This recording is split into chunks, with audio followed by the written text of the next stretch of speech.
एक दिन एक सेवक ने संत से कहा कि मुझे बहुत धन की लालसा है, उनका मैं स्नान करके आता हूं, कुटिया में पारसमणि रखी, फिर दे दूंगा, आप अपने घर में लोहे में छुआ लेना तो सब सोना बन जाएगा, बड़े धनी हो जाओगे। वो स्नान करने के लिए गए नदी में, उसको बेचैनी हुई, पूरी कुटिया में ढूंढ डाला, कहां है पारसमणि। अब छोटी कुटिया पूरा ढूंढ डाला, कहीं नहीं मिली पारसमणि। संत जी आए तो उनका, भगवान इस कुटिया में पारसमणि कहां आपने छुपा रखी। छुपा क्या रखी? वो सामने रखी, लोहे की डिबिया में रखी, ला उठा के। उनका, भगवान ये पारस कैसे हो सकती, जब लोहे की डिबिया कोई सोना नहीं बना पाई तो ये आप हमको क्यों बहलावे में डाल रहे हैं कि हम पारसमणि दे देंगे, आप लोहे में स्पर्श कराकर सोना बना लेंगे। तो उनका, रुक जाओ। खुला और रुई का बीच में भेद है, पर्दा है। बोले देख, ये लोहे की डिबिया और बीच में रुई और ऊपर पारसमणि, इसलिए सोना नहीं मिल। जो हटा करके सीधे स्पर्श कराया वो सोना बन गई। जब तक हम मनमानी अहंकार से प्रेरित होकर आचरण करेंगे तो संत संग होने पर भी स्पर्श प्राप्त नहीं हुआ, नहीं तो लोहा स्वर्ण बन जाता है पारस के स्पर्श से। और संत आप उस सरिस चाहे सबकी ना, वो अपने समान बना देते हैं। संत मिले, लाभ नहीं हुआ, इसका मतलब है आपने सत्संग को धारण नहीं किया, आज्ञा पालन नहीं की, मनमानी आचरण किए। लेकिन फिर भी तुम्हें निराश नहीं होना। ध्यान दीजिए, संत बहुत बड़े धनी हैं और हम दरिद्र हैं, तो एक और प्रणाली है, वसीयतनामा। अपनी संपत्ति को अनाधिकारी को भी दे सकते हैं। तभी कहा है कि संतन के संग लाग तेरी अच्छी बनेगी। अगर संत संग मिल गया है तो ये प्रमाद मत करना कि तुम उनकी अवहेलना करके हट जाओ। बस इतनी बात पकड़नी है। पद्म पुराण में एक प्रसंग आया कि किसी प्राणी का शव जल रहा था।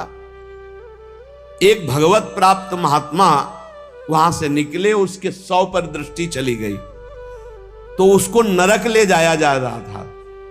उस प्राणी को, जिसका शरीर जल रहा था, यमदूत नरक ले जा रहे थे और उस भगवत प्राप्त महात्मा की दृष्टि पड़ गई चिता में जलती हुई, तो तत्काल वहां भगवत पार्षद आ गए, यमदूतों से छुटा के भगवत धाम ले। यात्रा बदल गई उसकी, नरक ले जा रहे तो भगवत धाम चले। मृत व्यक्ति की जली हुई चिता पे दृष्टि पड़ने मात्र से जब वो भगवत प्राप्ति के योग्य हो गया, तो जिंदा में उनकी दृष्टि पड़े, उपदेश हो, नाम कीर्तन सुने, उनकी आज्ञा पे रहे, तो उसको भगवत प्राप्ति नहीं हो जाएगी, इसमें क्या संशय।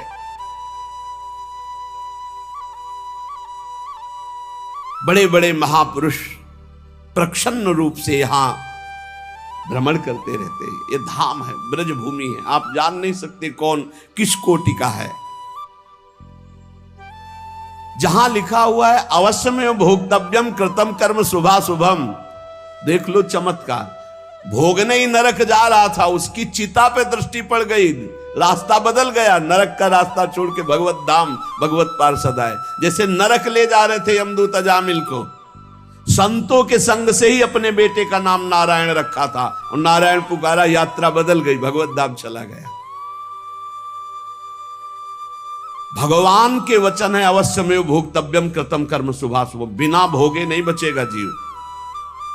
पर संत दरस जिम पातक टरे, दर्शन मात्र से, संभाषण मात्र से, कर्मों को बिना भोगे हुए बिल्कुल सत्य विषय संत आपको भगवत प्राप्ति करा देंगे। जो भगवान को प्राप्त संत है भगवत प्राप्ति करा दे, क्योंकि उनसे भगवान से बातचीत हो, भगवान से वो प्रार्थना करेंगे, तब वो सारा कार्य माफ भगवान ही करते हैं। योग माया पर्दा भगवान ही हटाते, पर प्रार्थना संत करते हैं।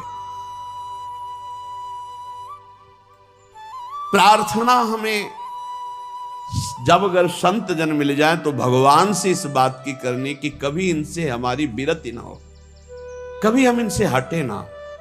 ये हमारे साथ अगर प्रतिकूल व्यवहार भी करे, कटु वचन भी बोले, तिरस्कार करे, हमें हटाएं तो भी नाम न दे, तो अंतिम तक बल जाएगी, पक्का बल जाएगी। जिस दिन वो करुणा में होंगे और उनकी दृष्टि पड़ेगी कि इसको हजारों बार दुत्कारा गया नहीं, इसका मतलब अब मुझे इसका ठेका लेना ही पड़ेगा, बस हो गया, उसी दिन हो गया।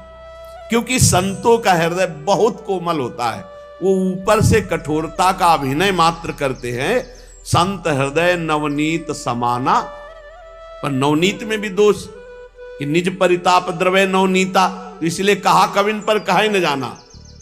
बोले संत का हृदय मक्खन जैसा होता है, बोले पर उस मक्खन दोष युक्त है, उसमें जब स्वयं ताप लगता है तब पिघलता है। और पर दुख द्रव्य सो संत पुनीता, इसलिए कहा कविन पर काहे न जाना। तो जिस दिन वो तुम्हारे ऊपर दृष्टि पड़ी और देखा कि इसको दसियों बार दुत्कारा पर ये गया नहीं, तो नीच से नीच व्यक्ति को भी परम पद प्रदान करने में समर्थ भगवान के प्रेमी जन। उपासक को चाहिए कि संत के शक्ति प्रयोग का इंतजार करे। संत के अंदर एक भागवतिक शक्ति होती है जो आपका परिवर्तन करती है। जैसे अपने सब लोग हैं, आप कौन सा ग्रंथ पढ़कर वैराग्य धारण किए हो? आप देखो, आपने कब सत असत का चिंतन किया है, सत असत का कब चिंतन किया, और उस सत असत के चिंतन से आपको तीव्र वैराग्य हुआ और आप संसार त्याग करके महान युद्ध करके फिर आप कुछ नहीं ऐसे गोद में बैठे वैसे आ गए। इसे शक्तिपात कहते हैं। संतों के हृदय में भागवतिक चिंतन से युक्त होकर जब संकल्प होता है, वो तुम्हारे राग का नाश कर देता है, तुम्हारे मोह का नाश कर देता है, तुम्हारे समस्त दोषों का नाश कर देता है। पर इसके लिए उनके हृदय में स्थान बनाना होगा, चाहे जैसे बनाओ, रो के गिड़गिड़ा के साधना करके उनके आसक्त होकर। कैसे? देहूती जी से कहते हैं कि जो आसक्ति संसार में बंधन का कारण वही संत महापुरुषों से हो जाती है तो मोक्ष का खुला हुआ द्वार बन जाती है। और ये पक्का जो भगवान की प्राप्ति करना चाहते हैं वो संत की आराधना में जरूर होंगे, और जो संत आराधक होंगे निश्चित भगवत प्राप्त होंगे। किसी के दुख पर दुखी हो जाना है संतों का स्वभाव होता है। ये जो है कि भगवान दुख देते हैं, मंगल विधान, ये अपने लिए सोचना है, लेकिन दूसरे को दुख पहुंच रहा है तो उसके दुख की निवृत्ति के लिए हमें शरीर से, मन से, वाणी से बिल्कुल तत्पर हो जाना है। हमने जो कुछ भी आज तक कार्य किए हैं वो सारे कर्म जमा हैं, संग्रहित हैं, एकत्रित हैं भगवान की बैंक में।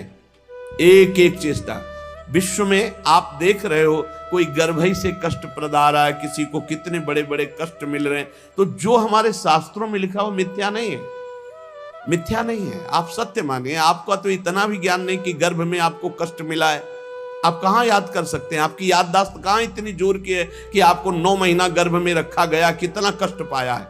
अब आप उसकी भी याद नहीं कर तो आप पूर्व जन्म की बात क्या जाने, आप नरक और स्वर्ग को कैसे जाने? ये हमारे शास्त्र हैं। अगर मानोगे तो बच जाओगे, नहीं मानोगे तो भोगना पड़ेगा।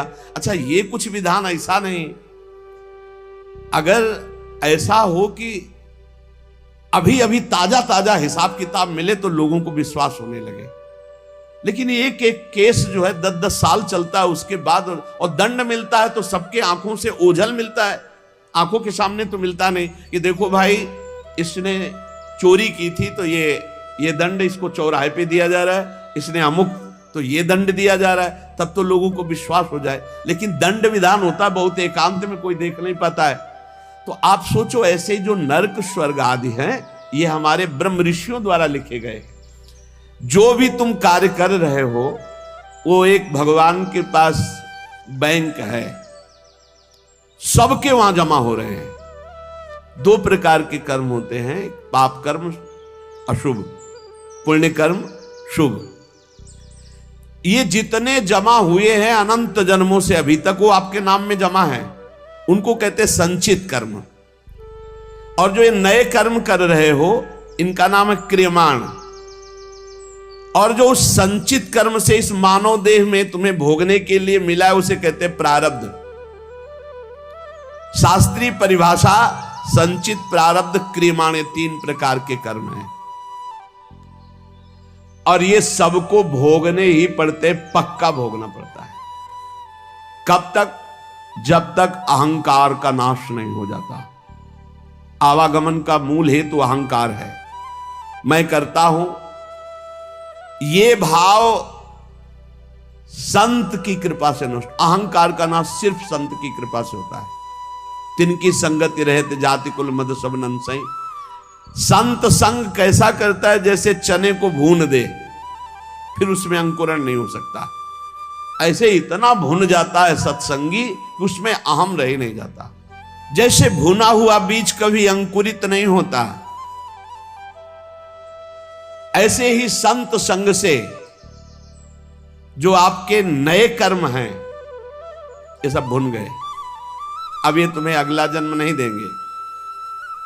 देखो, और जो पूर्व संचित गोदाम है, ज्ञानाग्निना सर्व कर्माणि भस्मसात कुरुते तथा, उनके द्वारा प्रदत्त ज्ञान को अपने अंदर जागृत करो, ज्ञानाग्नि जलाओ। ये ज्ञान अग्नि ही वहां पहुंचेगी और तुम्हारे सारे कर्मों को भस्म कर देगी। या समर्पण वृत्ति करो तो भगवान आग लगा देंगे। दो ही है, ज्ञानाग्नि सर्व कर्माणि भस्मसात करते तथा। अगर उसको संचित को कोई भस्म कर सकता है तो दिव्य ज्ञान और या भगवान। ज्ञान गुरु से प्राप्त होता है और समर्पण आश्रय भी गुरुदेव से प्राप्त होता है। दोनों संतों से प्राप्त होते हैं। 2 प्रकार से भस्म हो सकता है संचित कर्म, या तो भगवान भस्म कर दे, आम त्वाम स्वरूपापेभ्यो मोक्षयिष्यामि मा शुचा तेषाम् अहं समुद्धरता मृत्यु संसार सागरात, और या फिर गुरु से इतना ज्ञान प्रकट हो जाए, ज्ञानाग्नि सर्व कर्माणि भस्मसात कुरुते तथा, वो ज्ञानाग्नि के द्वारा संचित कर्म। ऐसा ज्ञान बहुत दुर्लभ है। यहां देखो, जितनी जानकारी है उतना तो जीवन में उतार नहीं पा रहे आप लोग। कितनी जानकारी है आपको? बहुत जानकारी है, और जब गलत आचरण करने का संयोग बनता है तब तुम्हारी जानकारी सब खो जाती है। इसे ज्ञान नहीं कहते। ज्ञान तो उसी समय के लिए है जब असद आचरणों में मन जा रहा हो, उस समय आप बचा लो अपने आप को। तो उपाय है सबसे बढ़िया भगवान के प्रति समर्पित हो जाना। मत चित्ता सर्व दुर्गाणि मत प्रसादात तरिष्यति। जिसने मेरे में चित्त लगा दिया सब दुर्गुण नष्ट हो जाते हैं और मैं उनके संचित कर्मों को भस्म कर देता हूं। हम त्वाम स्वरूपापेभ्यो मोक्षयिष्यामि मा शुचा। और प्रारब्ध बड़े बड़े ऋषियों को भोगना पड़ता है। सावधान, प्रारब्ध भोगने के लिए तैयार रहो। इसमें भक्ति को दोष मत देना है। जो संचित से शरीर रच गया उसको भोगना पड़ेगा, कमर कस लो। प्रारब्ध भोगना। रामकृष्ण परमहंस जी के गले में कैंसर था, जो पूरे विश्व के कैंसर को मिटाने की सामर्थ्य रखते थे। भीष्म पितामह जी को पूर्व प्रारब्ध सांप को एक बबूल के पेड़ में फेंक दिया था, तो कई दिनों में तड़प तड़प के मरा था। उसका प्रारब्ध बना था करके 6 महीना बाणों की सैया पे। अखंड बाल ब्रह्मचारी। महाभागवतों में गणना है, 12 महाभागवतों में महावीर संकल्प सिद्ध महापुरुष 6 महीना बाणों की सैया पे। या तो बहुत विचित्र विचित्र। मत फंसो, बात सत्संग की सुनो। अवश्य प्रारब्ध भोगना पड़ता है। भागो मत किसी के पास कि हमें कोई जंतुर बना देगा, कोई आशीर्वाद दे देगा किसी भी तरह से, इस तरह से हम ठीक हो जाएंगे। ऐसा भाई नहीं है। अगर ऐसा होता तो बड़े बड़े सिद्धों को प्रारब्ध भोगना ना पड़ता। आप विश्वास कीजिए, बहुत बड़े बड़े महापुरुषों को कष्ट शारीरिक भोगने पड़े हैं। चाहे कोई भी हो, आप जिन जिन महापुरुषों के सानिध्य में देखा, अरे भाई इतना कठोर तप और भजन और शरीर का प्रारब्ध आया तो पैर में कीड़े पड़ गए। आप नहीं समझते, प्रारब्ध बहुत बलवान होता है। ये सब भगवान की माया का खेल है। प्रारब्ध शरीर का बड़े बड़ों को भोगना पड़ता है। उसको मिटाने की चेष्टा न करके भजन करके सहते हुए भगवत प्राप्ति की तरफ चलो। इसीलिए आज तक बड़े बड़े महापुरुष, भाई जी सर्वज्ञ महापुरुष हो गए थे। सर्वज्ञ। एक परिवार बहुत त्रसित था। अर्थ का व्यापार कर करके हार गया था, कर्जा हो गया था, अर्थ नहीं था, खाने को नहीं था, बेटियां ब्याह के लिए थी, परिवार बड़ा था। उसने विचार किया आज रात के 12 बजे अपने शरीर को छोड़ देंगे। शाम टाइम गाड़ी दरवाजे पे लगी और उस गरीब आदमी के दरवाजे गाड़ी, वो घबरा गया कि क्या हो गया, हमारे पास कौन है, कोई रिश्तेदार नहीं, कोई मित्र नहीं, कोई हम पर। गाड़ी से भाई जी उतरे, भाई जी को कभी देखा नहीं, अपने आप अपने घर जैसा भाई जी अंदर जा रहे। अवस्था ज्येष्ठ श्रेष्ठ, इसलिए कहा बाबूजी कैसे आप, आपसे ही बात करनी, थोड़ा एकांत में चलिए आप। तो बड़ा आनंद मिल रहा था, कोई संशय नहीं हो रहा था, क्योंकि भगवत प्राप्त महापुरुष वो बावरा हुआ जा रहा था कि मानो हमारे घर भगवान ही आए हैं। कमरे में ले गया, बोले दरवाजा बंद कर लो, बंद किया। बोले भाई आज तुम रात्रि के जो करना चाहते हो, इससे जीव की बहुत दुर्गति होती है। ये बात उसने किसी से कही नहीं थी, और भगवान तुम पर बहुत प्रसन्न है। एक थैले से मोटी गड्डी निकाली रुपए की, तो कहा ये लो, इससे जो तुम्हें लगे उचित व्यापार करना, अगर व्यापार में हानि होती तो भी चिंता मत करना, ये ना पैसे वापस करने, ये आपके हैं। और कुछ दिन लगातार ऐसे ही आपके पास पैसे आते रहेंगे, जिनसे आपका बेटी का भी ब्याह हो जाएगा। बड़े बड़े धनी मानी भाई जी के चरणों से जुड़े थे, तो धन का प्रथम सदुपयोग यही है, इसलिए भाई जी प्रेरित कर देते थे। अब वो रो के चरणों में गिर गया, मेरे भगवान आपके। भाई जी ने कहा भगवान आपको बहुत प्यार करते हैं। उन्होंने ऐसे सर्वज्ञ महापुरुष जो सब बात, एक आदमी कंबल ओढ़े हुए, आप पढ़ लेना चरित्र, मुंह ही नहीं खोल रहा था, उसे कई लोग लाए हुए थे। भाई जी ने कहा क्या हो गया? बोले शरीर छोड़ना चाहता है और आप ही समझा सकते हो। भाई जी ने कहा क्या है, कंबल क्यों ओढ़े हो, हटाओ कंबल। जो ही कंबल हटा, मवाद बह रहा था, गलित कुष्ठ पूरे शरीर। बोले भाई जी से कहा कि बाबूजी अब ऐसे में शरीर रखना उचित है या त्याग देना? भाई जी ने कहा अरे शरीर श्री कृष्ण प्राप्ति के लिए गले से लगा लिया। वो चीख पड़ा, अरे नहीं मेरा घृणित शरीर, खत्म। ऐसे महापुरुष अपने उदर के कैंसर में भारी पीड़ा से युक्त शरीर का त्याग किया। आप सोचो, जो चुटकी बजाते भजन बल से प्रारब्ध नष्ट कर सकते हैं, अपने ऊपर लेकर के प्रारब्ध बड़े बड़ों को भोगना पड़ता है। भीष्म पितामह के रोम रोम में बाण लगे थे, शरीर में 2 अंगुल जगह भी नहीं बची थी जहां बाण ना लगा हो। इतने बाणों से विद्ध होने पर भी वो हर समय श्री कृष्ण सुमिरन कर रहे थे। वृंदावन में रामकृष्ण दास जी बड़े भारी महात्मा थे, उनको भी कैंसर हो गया। प्रारब्ध के भोग भोगने पड़ते हैं। प्रारब्ध के भोग में यदि दृष्टि बदल सकती है तो कोई संत महात्मा पहुंचा हुआ उसे मिटा सकता है। वो भी मिटाते क्या है, सब समेट के अपने ऊपर ले लेते हैं। आप सच्ची मानिए, संतों की कृपा हम कैसे। आपने कई बार सत्संग में सुना होगा, अपने ऊपर प्रारब्ध लेकर अपने पैर को कटवा दिया, लेकिन एक गरीब आदमी के कैंसर को अपने ऊपर लेकर मिटा दिया। ऐसे तो बहुत से संतों के चरित्र देखे गए। हम लोगों को चाहिए कि प्रारब्ध मिटाने की कोशिश न करके भजन करके भगवत प्राप्ति की चाह करें। भगवान सबके मन में ही बैठे हुए देख रहे हैं। मन से ही दुख सुख होता है। जब आप भजन करेंगे तो प्रारब्ध का आपको दुख नहीं होगा, भोगने में बड़ा आनंद आएगा। भला दुख भोगने में आनंद आता है, लेकिन आनंद आता है कब? जब मन भगवान से जुड़ा होता है। आप ये समझ लीजिए, दुख भोगने में बड़ा आनंद आता है जब मन भगवान से जुड़ा होता है। मन में भगवान बैठ जाते, आनंद ही आनंद।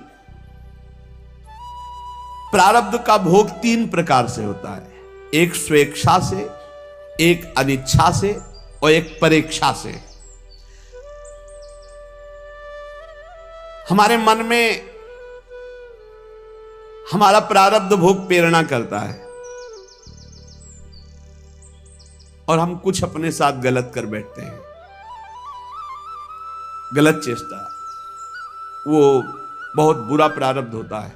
जैसे जल में छलांग लगा दी, पेड़ में लटक गए, आग में कूद गए, जहर खा लिया या कुछ ऐसा, ये बहुत बुरा प्रारब्ध होता है। इससे बचना असंभव सा है। अगर उसके पहले सत्संग मिल जाए, कोई संत कृपा कर दे, भाव बदल जाए, तो बहुत से लोग हैं जो अपने भावों को बदल चुके सत्संग से।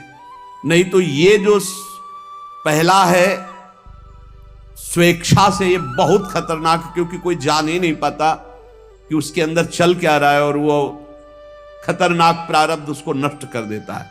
स्वेच्छा, जानबूझ करके अपने शरीर को नष्ट करना बहुत बुरा प्रारब्ध होता है, बहुत बुरा प्रारब्ध होता है। स्वेच्छाकृत प्रारब्ध बहुत भयानक होता है। यह तभी मिट सकता है जब किसी महापुरुष का संग मिल जाए और उनके वचनों से हमारा चिंतन बदल जाए। वो चिंतन तभी बदलेगा, पाप हल्के होते हैं दर्शन से, संभाषण से, उनकी कृपा से। तो कहते ना, आपने बचा लिया, नहीं तो हम तो शरीर को नष्ट कर देते। मतलब उनकी विचारधारा को परिवर्तित कर दिया गया, क्योंकि ये स्वेच्छाकृत प्रारब्ध है, ये आपके अंदर है बैठा हुआ, मार देगा। कभी किसी के अंदर अगर भयानक पाप बन जाएगा तो ये जागृत हो जाएगा कि क्या करूं, शरीर छोड़ दूं क्या, ऐसा आने लगेगा भारी प्रारब्ध। ऐसी स्थिति में फौरन किसी संत महात्मा से मिलो और अपने मन की बात उनसे, जो आपकी बात सुन सके, वो आपको बहुत सीरियस ले सके, समझा सके, उनसे मिलो और अपने स्वेच्छा प्रारब्ध का नाश करा सकते हो। यदि उनकी बात में लग गए तो प्रारब्ध भी बदल सकता है। ये भगवान के प्रेमी जनों में बड़ी सामर्थ्य है। ये स्वेच्छाकृत प्रारब्ध बड़ा भयावना होता है। बहुत सुविधाएं सब हैं, कोई बात एकदम मन में लगी, इतनी विपरीत होती चली गई, तो प्रारब्ध भोग आपको वैसे ही प्रेरित करता चला गया, ऐसा स्वेच्छाकृत। और एक होता है अनिच्छाकृत। अब वो छलांग लगाई थी कूद करके जल में, और उसको पता नहीं था जहां छलांग लगाई ऊपर से नीचे 2-3 हाथ के नीचे वो सीमेंट की बहुत बड़ी बांध थी। वो सीधे 50 हाथ ऊपर से कूदा, खोपड़ी के बल से खोपड़ी फटी, मर गया। यद्यपि उसकी इच्छा नहीं थी, प्रारब्ध ने मार दिया। अनिच्छा प्रारब्ध। आप जा रहे हैं, अचानक पैर फिसला, मुंह के बल गिरे, अचानक पैर फिसला, हाथ पैर टूट गए, आप चाह नहीं रहे। ये एक है चाह वाला स्वेच्छा प्रारब्ध, और एक है ये अनिच्छा प्रारब्ध। अनिच्छा प्रारब्ध संयोग बना देता है। बाथरूम में गए, एकदम फिसल गया, एकदम गिरे, ऐसे नहीं, वहां तो जा रहे थे स्नान के लिए, लेकिन पैर फिसल गया। किसी कार्य के लिए, बड़े मंगल कार्य के लिए जा रहे, लेकिन अनिच्छा प्रारब्ध बहुत जोर का, ये भी होता है। प्रारब्ध तो प्रारब्ध है। अनिच्छा प्रारब्ध किसी की इच्छा नहीं, लेकिन संयोग आपके नष्ट करने का बन जाएगा, संयोग बन जाएगा। वो किसी व्यक्ति से भी हो सकता है। आप आराम से चले जा रहे हैं, उसको नींद आ गई और गाड़ी चढ़ा दी आप पे, उसकी ना इच्छा है ना आपकी इच्छा है, अनिच्छा प्रारब्ध। अब 1 मिनट पहले वहां से निकल जाते तो वो जो ऊपर की बालकनी थी उनके ऊपर न गिरती। मस्ती से आराम से जा रहे, ठीक समय पे बालकनी नीचे गिर के मर गए। बैठे चाय पी रहे, पेपर पढ़ रहे, पीछे की दीवार गिर गई। अनिच्छा प्रारब्ध बहुत तरह का होता है। अनिच्छा प्रारब्ध को मिटाने के लिए भी भगवद आराधना, संत संग। कई बार आपसे प्रार्थना की है, अगर आप याद किए हो सत्संग में, कि आप जब अपने घर से निकले तो 5 महाभागवतों का नाम जरूर ले लें। बिल्कुल आपका हर प्रारब्ध संयमित हो जाएगा। आप ध्यान रखना, भक्ति भक्त भगवंत गुरु चतुर नाम बपु एक, इनके पद बंधन के नासत विघ्न अनेक। हमारी हाथ जोड़ के प्रार्थना है कि इतना बड़ा विघ्न जिसे कोई विघ्नराज नहीं काट सकते, वो भक्तों का स्मरण काट सकता है। अजहू सोच विचार के गई भक्तन पद ओट, हरि कृपाल सब पाछली क्षम है तेरी खोट। छोटा हो चाहे बड़ा हो, ऐसे भगवान के सब भक्त समान होते हैं। ये जो परीक्षा का प्रारब्ध है, ये आता है कि जैसे हमने पूर्व जन्म में किसी को अपमानित किया, गाली दी है, दुख दिया है, पाप कर्म, वो हमको आके बिना हमारे किसी उपद्रव के वो आके गाली देगा, वो हमारी निंदा करेगा, वो बेमतलब, हमारा उससे कोई मतलब नहीं, पर वो परीक्षा का प्रारब्ध है। इसे भोगना सीखे, इसे मिटाना ना चाहे। परीक्षा का प्रारब्ध, बेमतलब वो बैर कर लेगा, बेमतलब आपकी निंदा करेगा, बेमतलब अपराध, तो शांत भाव से सह जाओ, इसे सहना सीखो। दूसरे के द्वारा दिया हुआ जो हमको दंड है वो हमारा ही कर्म है, परीक्षा प्रारब्ध, वो पूर्व का कर्जा चुक रहा है। कभी किसी को कटु शब्द नहीं बोलना, कभी किसी से कोई मतलब नहीं है, लेकिन परीक्षा प्रारब्ध जब होगा तो निंदा होने लगेगी, वो मारने पर तुल जाएगा, वो आपको चोट पहुंचा सकता है, और आपसे कोई मतलब नहीं उससे, पर वो परीक्षा प्रारब्ध, इसे भोग लेना चाहिए। स्वेच्छा प्रारब्ध मिटाओ सत्संग के द्वारा, संत कृपा के द्वारा। अनिच्छा प्रारब्ध मिटाओ खूब भजन साधन अनुष्ठान करके।